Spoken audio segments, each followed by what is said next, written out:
नमस्कार, आप देख रहे हैं नादी टीवी और मैं हूं आपके साथ विकास द्विवेदी। 5 अगस्त अयोध्या में श्री राम मंदिर का भूमि पूजन है, लेकिन उसके पहले मध्य प्रदेश में सियासी संग्राम मचा हुआ है। बीजेपी इसे उत्सव की तरह मना रही है, वहीं कांग्रेस भी इस मामले में पीछे नहीं रहना चाहती। कांग्रेस ने भूमि पूजन से एक दिन पहले मंगलवार को श्री राम पूजा का आयोजन किया है। बात यहीं तक नहीं है, मंदिर निर्माण के श्रेय और भूमि पूजन को लेकर भी दोनों दल आमने सामने हैं। कांग्रेस कह रही है कि मंदिर निर्माण सुप्रीम कोर्ट के निर्देश पर हो रहा है, इसमें बीजेपी और पीएम मोदी का कोई योगदान नहीं है। कांग्रेस कह रही है कि अयोध्या में पूजा के लिए ताला पूर्व प्रधानमंत्री राजीव गांधी ने खुलवाया था। दिग्विजय सिंह तो ये तक कह रहे हैं कि भूमि पूजन का मुहूर्त ठीक नहीं है, इसलिए मंदिर के पुजारियों को कोरोना हो गया है। कांग्रेस के लोग ये आरोप लगा रहे हैं कि बीजेपी के नेता तगड़ा पलटवार कर रहे हैं। इस खास कार्यक्रम में हम राम नाम पर मचे इस सियासी संग्राम पर चर्चा करेंगे। चर्चा शुरू करने से पहले सुन लेते हैं कि इस मसले पर कांग्रेस और बीजेपी के नेताओं के क्या प्रतिक्रिया है। स्वामी स्वरूपानंद जी महाराज का जगत गुरु शंकराचार्य जी द्वारका और जोशीमठ के उनका दीक्षित शिष्य, और उनसे मैंने जब ये बात पूछी, पूरे देश में ये परंपरा चली आ रही है, हर शुभ कार्य के लिए मुहूर्त देखा जाता है, तो फिर राम मंदिर का शिलान्यास 5 अगस्त को, जो कि भादों में आता है, उसमें क्यों किया जा रहा है? तो उन्होंने पूरा हमारे वेदों से पूरा उसका उल्लेख करते हुए और ज्योतिषाचार्य के जो प्रमुख बिंदु है उनको भेजते हुए उन्होंने कहा कि ये बिल्कुल गलत हो रहा है, जिसको मैंने अपने फेसबुक पे डाला, उन्होंने भी अपने फेसबुक पे डाला। क्या विरोध क्या करना धर्म के काम में, ये पाखंडी को तो भगवान राम ही निपटाएगा। अरे जिन लोगों ने रथ यात्रा निकाली थी राम मंदिर बनने के लिए, लाल कृष्ण अडवाणी ने, नरेंद्र मोदी कितने विचित्र मन के व्यक्ति हैं कि उनको भी नहीं बुलाया। मुरली मनोहर जोशी रथ पे चढ़े थे, उनको भी नहीं बुलाया। कि नरेंद्र मोदी का क्या रोल है इसमें? 6 साल से प्रधानमंत्री, क्या नरेंद्र मोदी के कहने से बन रहा है क्या मंदिर? ये तो 5 जजों ने सुप्रीम कोर्ट के फैसला दिया कि राम मंदिर बनाया जाए, तब ये मंदिर बन रहा है। इस भूमि पूजन शिलान्यास में राम मंदिर के बुलाना था तो सनातन धर्म की रक्षा करने वाले गुरु हमारे शंकराचार्य राम, जो भी हमारे स्वरूपानंद जी महाराज से लेके 3 शंकराचार्य, उनके हाथों से कराते हैं। अब नरेंद्र मोदी का रोल क्या है उसमें? चमचागिरी कर रहे हैं महंत लोग। इधर कमलनाथ जी सुंदर कांड करा रहे हैं, इधर दिग्विजय सिंह जी लंका कांड में भी जी। इतिहास गवाह है कि जब जब कोई धार्मिक काम यज्ञ हवन होते थे तब तब आसुरी शक्तियां विघ्न बाधा डालती हैं। कमोबेश उसी तरह की राजनीति है ये, जिस तरह से ये कर रहे हैं। मैं समझता हूं कि भगवान कभी उन्हें माफ करेगा नहीं। जिससे तुलना कर रहे हैं वो ट्वीट कर करके, वो भी तरीका ठीक नहीं।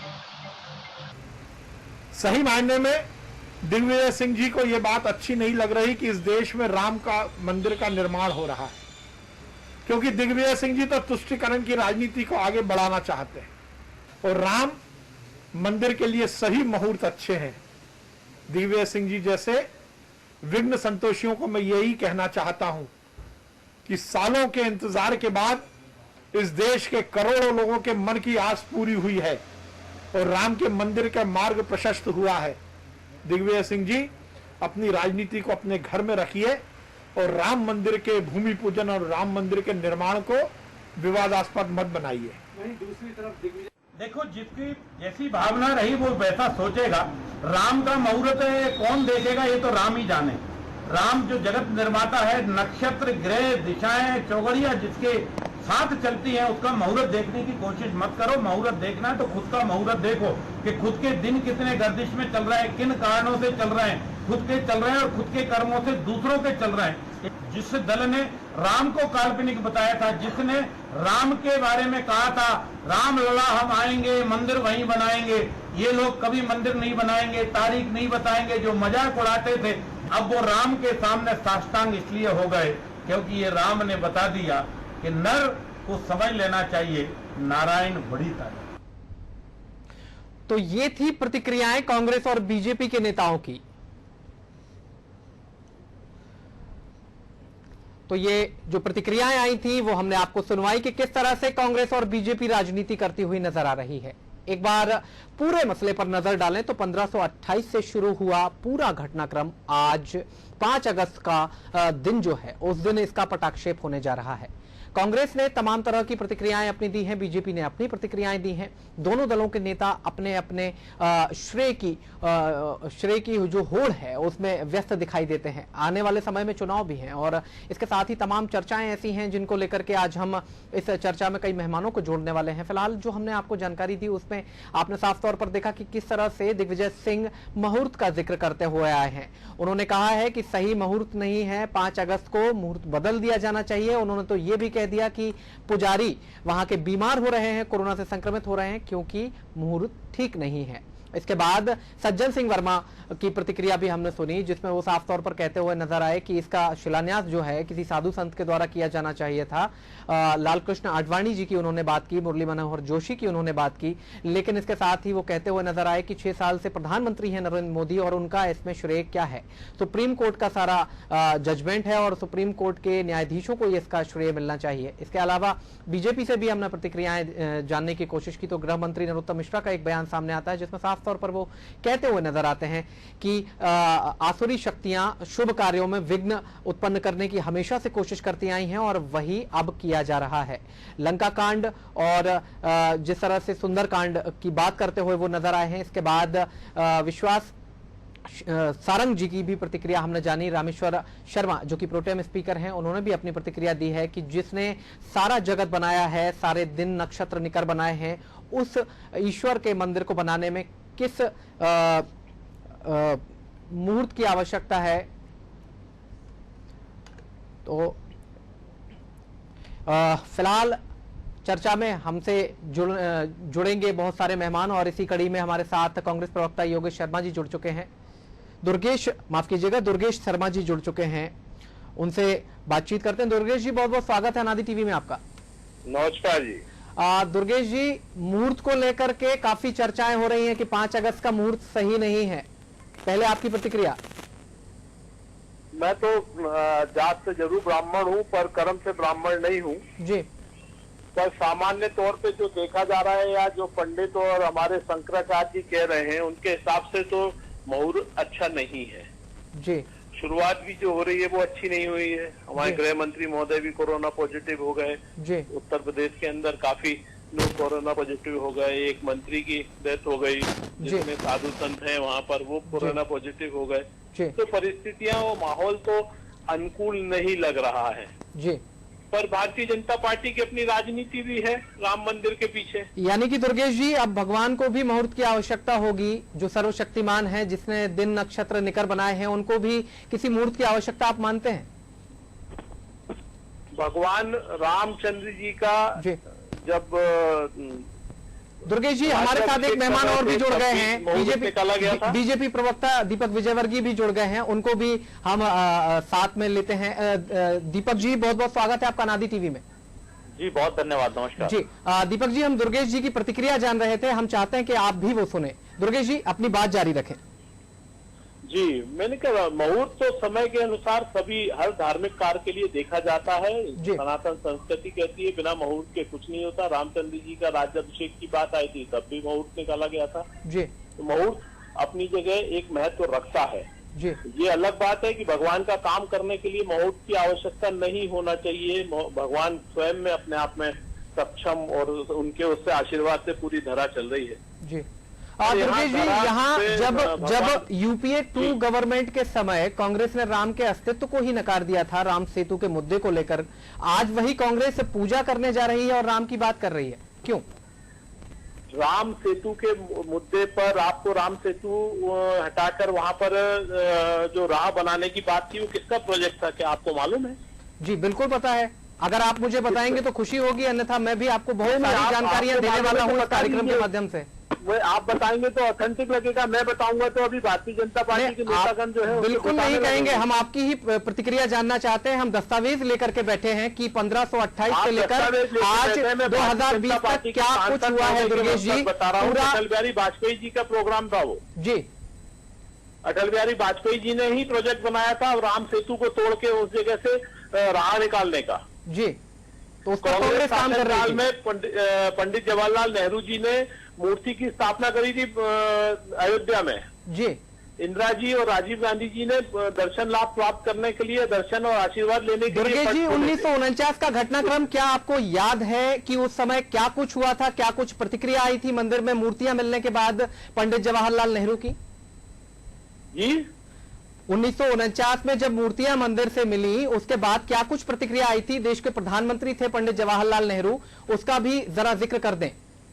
पंडित जवाहरलाल नेहरू देश के प्रधानमंत्री थे और उन्होंने मूर्ति स्थापित करा के वहां पर पूजा अर्चना करी थी। जी इंदिरा जी ने देश के प्रधानमंत्री रहते हुए पट खुलवा के वहां पूजा अर्चना करी थी। जी पंडित और अपना राजीव गांधी जी ने वहां पर पट खुलवा के पूजा अर्चना करी थी। जी भारतीय जनता पार्टी ने सिर्फ और सिर्फ आज तक अपनी राजनीति के लिए, क्योंकि ये व्यापारी हैं, जी ये उद्योगपतियों की पार्टी है, जी इन्होंने देश की संस्कृति को उद्योग के रूप में अपनाया जी और इन्होंने जिस तरीके से पूरी संस्कृति को खंडित करने के लिए पूरा काम किया है, आज तक उसी तारतम्य में आज चलिए, भी काम कर रहे हैं। अब एक काम कर लेते हैं। आपने जो भी बात कही है उस पर दीपक जी की प्रतिक्रिया ले लेते हैं। दीपक जी, आपने सुना कि पूरी तरह से दुर्गेश शर्मा जी का क्या कुछ कहना है, अब आपकी प्रतिक्रिया उनके आरोपों पर। देखिए, ऐसा है, मेरा इतना ही निवेदन है जी कि भगवान राम की बात चल रही है और किस तरह की झूठी बातें जी मेरे मित्र कह रहे हैं, मैं ना तो उस पर बार बार जाना चाहता हूं कि जी। किस तरह की झूठी बातें जी भगवान राम की चर्चा करते समय बोलना, यही अच्छी बात नहीं। जी दीपक जी, 1900 जी, पहली बात तो ये है कि ये कह रहे हैं कि साहब राजीव गांधी ने पूजा की, इंदिरा जी ने पूजा की, जवाहरलाल नेहरू जी ने पूजा की, झूठ के अलावा कुछ नहीं है। मतलब इनको कोई जानकारी नहीं है। पूजा करवाई भैया, वहाँ पट खुलवाया, मैंने यही बोला। बोलना है, टीवी के सामने कुछ भी बोलो, झूठ बोलो, बिल्कुल और जोर जोर से झूठ बोलो, जितना झूठ बोल सकते हो बोलो। इस तरह तो आपका चरित्र है भैया। कम से कम भगवान का नाम लेते समय इतना झूठ मत ये बोलो। आपका चरित्र है, मेरा नहीं है झूठ बोलने का चरित्र। हाँ, है ना। अब जिक्र कर देते हैं जवाहरलाल नेहरू का। जी जिस समय जो कलेक्टर थे, जिसके समय वहां मूर्तियों की पूजा शुरू हुई, जी उस कलेक्टर को इस्तीफा देना पड़ा था जवाहरलाल नेहरू के दबाव की वजह से। इंदिरा गांधी जी का तो कोई जिक्र ही नहीं है राम मंदिर के आंदोलन के इतिहास में।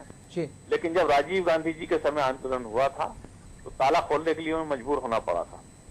और पिछले 500 सालों से जो संघर्ष चल रहा है, उस संघर्ष को विश्व हिंदू परिषद ने आगे बढ़ाया, भारतीय जनता पार्टी ने आगे बढ़ाया जी और उसकी वजह से आज हम ये सुखद दिन देख पा रहे हैं जी कि अयोध्या में भगवान राम का भव्य मंदिर बनेगा। और जो गौरव हिंदुस्तान का 1528 में मुगलों ने तोड़ा था, मुगलों ने खंडित किया था हिंदुओं को अपमानित करने के लिए, उस गौरव को हम वापस पाएंगे इस मंदिर के निर्माण के बाद। कांग्रेस पार्टी वोटों की राजनीति के लिए हिंदुओं को लांछित करने वाले, हिंदुओं को अपमानित करने वाले काम करती रही है। सुप्रीम कोर्ट में इनके वकील ने हलफनामा दिया है और हलफनामा तो 1 दशक पुरानी बात हो गई, 2006-7 की बात हो गई।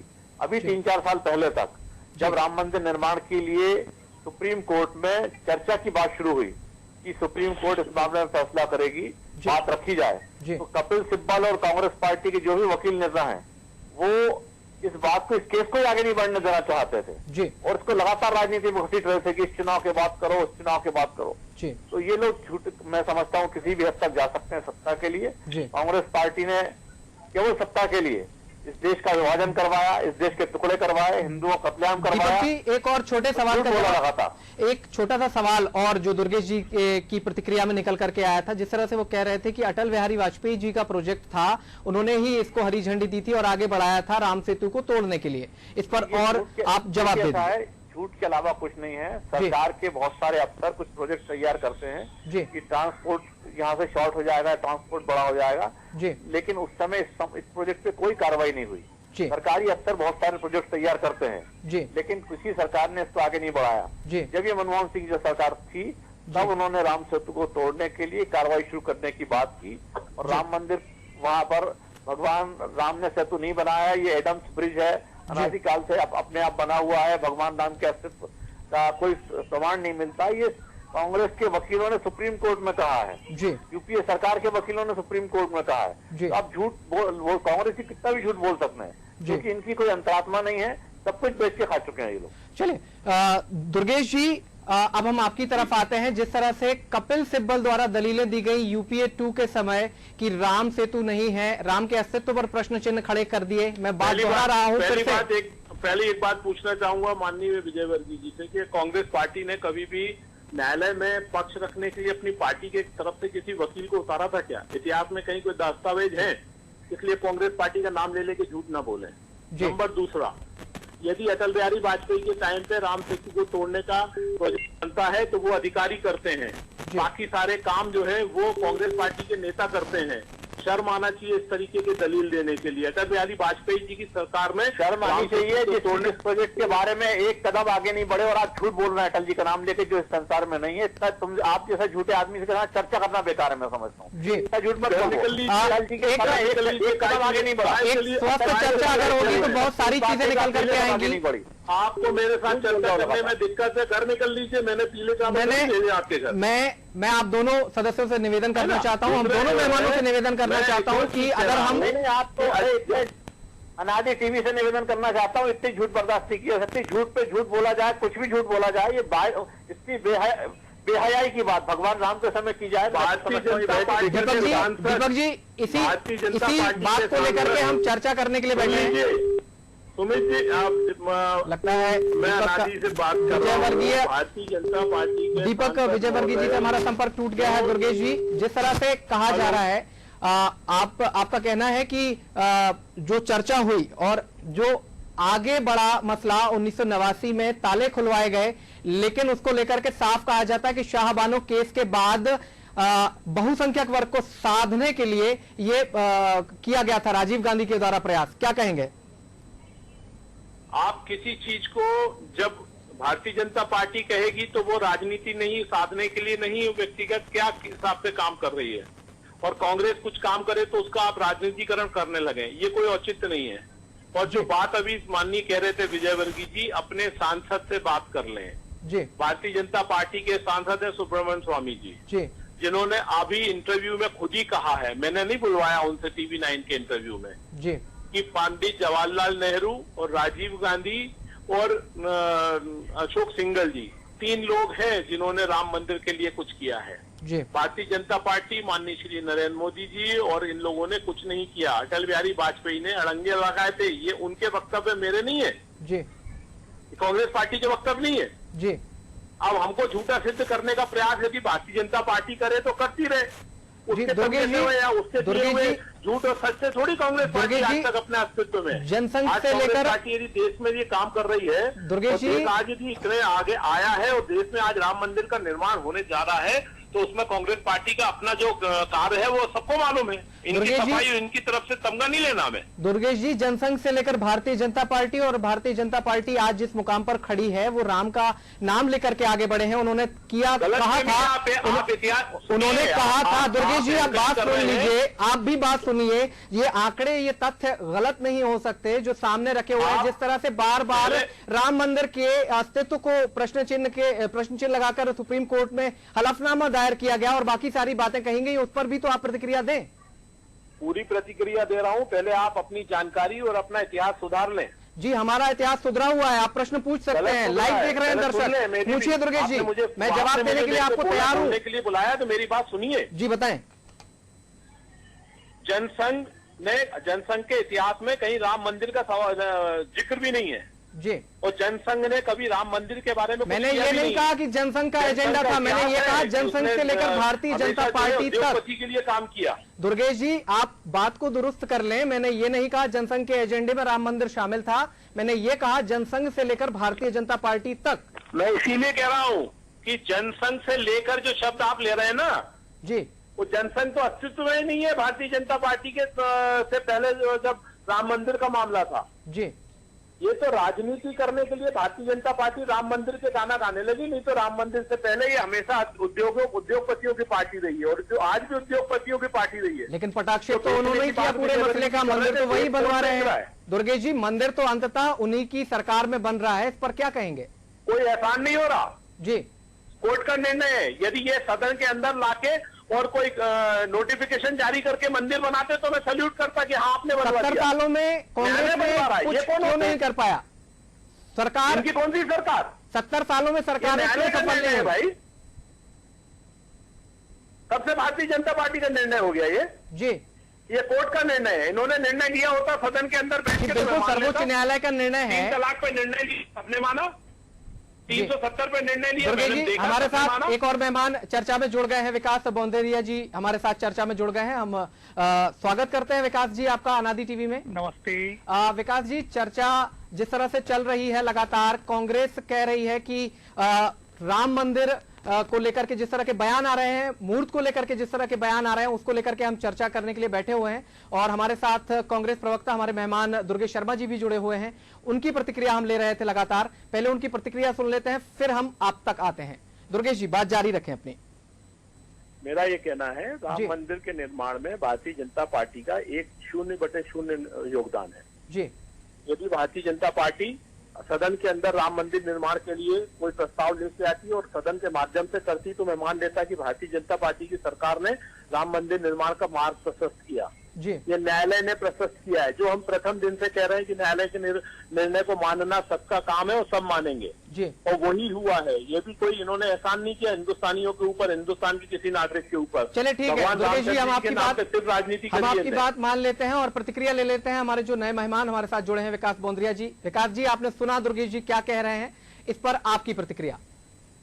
देखिए, अब दुर्गेश जी उस पार्टी से हैं जी, जो लगातार राम जन्मभूमि मामले में प्रतिकूल टिप्पणियां करती रही, जिसने कभी भी राम मंदिर वहां पर बने उस बात का समर्थन नहीं किया। उसके भी कारण थे इनके राजनीतिक, वो थे मुस्लिम तुष्टीकरण से जुड़े हुए, इसलिए ये ऐसा करते रहे हैं जी। भारतीय जनता पार्टी भारत के जनमानस के आराध्य राम की जन्मभूमि पर मंदिर निर्माण हो, इसके लिए सतत प्रयत्नशील रही, सतत इस बात को जनता के बीच में और हर प्लेटफॉर्म के ऊपर रखती रही है। तो मुझे लगता है कि किसकी क्या मंशा थी, किसकी क्या विचारधारा थी, ये सबको पता है। अब जब अयोध्या में राम मंदिर का शिलान्यास ही होने वाला है, उसका नवनिर्माण होने वाला है, तो दुर्गेश जी काहे परेशान है? भारतीय जनता पार्टी का क्या मत था, क्या रोल था, क्या उन्होंने किया, क्या नहीं किया, छोड़िए ना। उसके लिए कार सेवा में दुर्गेश जी की पार्टी के लोग गए थे। जी, उचित सवाल है आपका।